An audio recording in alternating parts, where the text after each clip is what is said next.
at the against the New York Giants. Those flags on the top of the uprights aren't doing anything. It's windy on the field, folks. As Lisa Salters has said, crosswind about 12 miles an hour.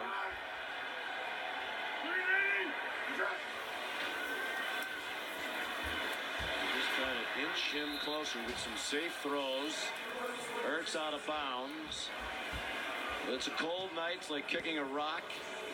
Elliott's already missed one going in this direction from 33 yards. Wide right, when it looked like the wind did knock it from left to right, he hit a slice. How close, if you're the coach, would you feel comfortable? A guy with his big leg, but on a night like tonight. I think he's got to get another 5 or 6 yards, but with a timeout left, don't lose sight of Clement. Running the ball is not out of the question against this zone defense of the Raiders. Foles, another short throw. Ertz out of bounds. Ridden out by Nicholas Morrow. Still 30 seconds to go. The line of scrimmage, the 31-yard line. It'd be about a 48-yard kick from here. You mentioned the big leg for Elliott. He's made his last 5 from 50 plus. So not only does he have a big leg, but he's been very accurate. He's one of the success stories of this season for Philadelphia. Came in having made 22 of his last 24 field goals. Same play over and over again. That time they couldn't complete it. Off the hands of Clement. So it's 4th down. And here comes Jake Elliott, rookie out of Memphis, with the biggest kick of his life. Very well could secure home field advantage throughout the NFC playoffs if he can knock this one through.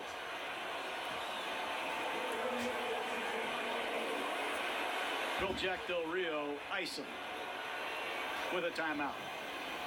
Just 22 years old. Missed from 33 in this direction. Made from 35. That one's heading down the middle. And good with 22 seconds to go.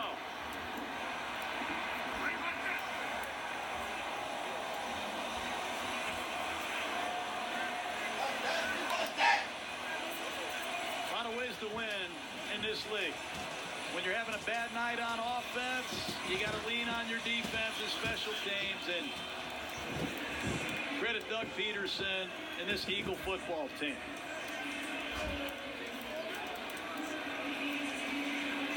Carson Wentz, glad to see it. Interception by Darby. The pass rush tonight. Winning edge for Philadelphia. And as so often the case, John, in games and in seasons, the turnover margin. You know, Oakland's -2 tonight. They're -11 for the season. Last year they were one of the best turnover margin teams in the league. Philadelphia's +11 in turnover margin this year.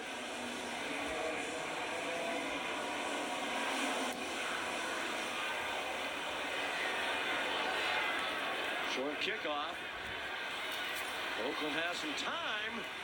Don't put this one in the Philadelphia win column yet. DeAndre Washington brings it to the 36. They have 3 timeouts. And they're a couple of completions away from perhaps a field goal attempt of their own. Well, Oakland's going to have to drop back and push it now. They do have timeouts, but they have really struggled to pass protect, particularly against Chris Long, number 56, working against Marshall Newhouse. Going to be a zone coverage. Got to protect and let these routes develop. Easier said than done. Crabtree doesn't have a catch tonight. Carr goes short. Boy, I don't know how much good that was going to do you, John. I mean, as you go down to 14 seconds now. Speed out, stop the clock. I don't understand it, but you're going to need to get a 27 or 28-yard gain to give Tavecchio a chance. You can throw the ball in the middle of the field, take a timeout. You have all 3 timeouts. 6 or 7 yard gain isn't going to get you much. The priority doesn't need to be getting to the sideline with all 3 timeouts left. You need a gain, and Carr under duress. You said it, John. There it is again. The defense winning this game for Philadelphia if they can stop 1 or 2 more plays on a night when the Eagles have just 215 yards of offense. Look, it's the best inside pass rush in football. Jernigan, highly paid, ex-Baltimore Raven. Fletcher Cox, highly paid $100 million man. And they put Brandon Graham in there. They have the best inside pass rush in football.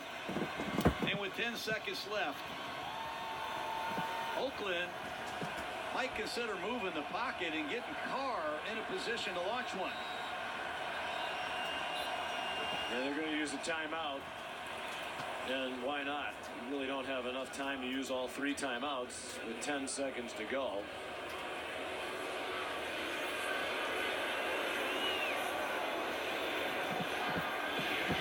So the Eagles trying to secure the #1 seed in the NFC.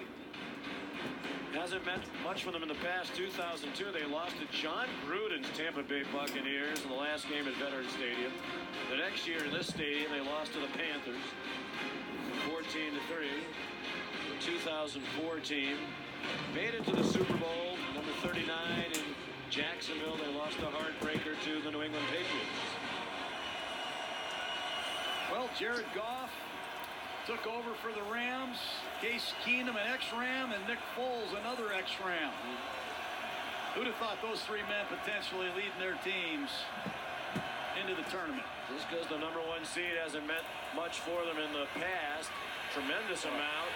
They'd love to have it, and it looks like they're 1 step closer. 3 seconds to go now. Time for 1 more play. And it has to be a touchdown or a penalty on the defense for Oakland.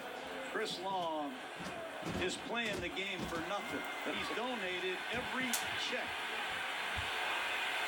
Give him credit. Educational equality. He's playing for nothing. He gave all of his money away, and he's playing better than I've ever seen him play on Christmas night. Played in the Super Bowl last year, won it for New England. We said, why did you choose Philadelphia? He said, I could see what was coming here. I know they were 7-9 last year, but I thought they were really close. You could see the talent level.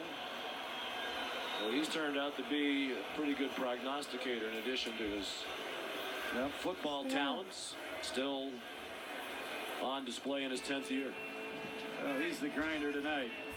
This is a Hail Mary play and maybe some type of gadget, but the Raiders have had numerous opportunities. They just have not been able to handle the pass rush of the Eagles, and they fumbled the ball a couple times in horrible situations. Yeah, the night when their defense played great, and it hasn't been a great defense.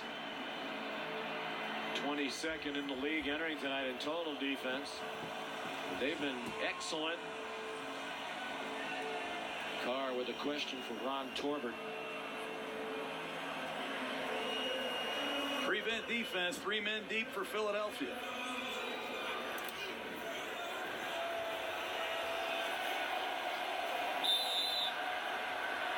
I might just throw it to Patterson and see if he can run through everybody. Yeah. Perhaps the play where you try to lateral it around. Yeah, it's going to be a short throw. Cooper, Richard, as so often happens, they're going the wrong way. We've seen this happen before as well. The defense scoring on the last play of the game. Derek Barnett. Merry Christmas in Philadelphia. Touchdown, baby! Touchdown, you guys!